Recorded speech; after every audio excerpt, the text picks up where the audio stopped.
Ramai orang yang pretend hidup okey. Dekat luar nampak ada duit, pakai kereta mewah, ada rumah sendiri. Tapi hakikatnya setiap bulan masih struggle cari duit. Beberapa bulan lepas ada seorang klien. Dia mengaku yang dia dah bertahun cover hutang senyap-senyap dari suami. Sampai gaji dia tinggal RM200 sahaja setiap bulan.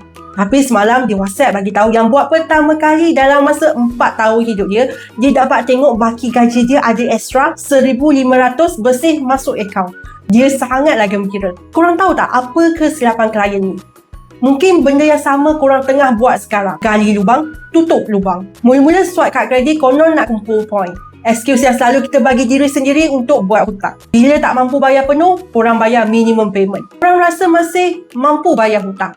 Tapi bayar minimum payment ni satu tanda yang korang tak cukup duit. Sepatutnya korang patut review balik spending habit. Instead korang buat tak tahu. Dah berbelanja seperti biasa. Bila bank lain mula call bising-bising, korang panik. Pergi buat personal loan pula. Nak tutup kad kredit tadi. Korang sedar tak yang korang tengah bela hutang yang interest dia 18% tahun?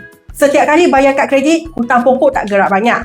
Sebab banyak yang pergi bayar kepada bank. Kalau korang teruskan hidup begini, lambat laut korang akan tersepit. Kemungkinan nama korang akan sangkut dekat si Chris.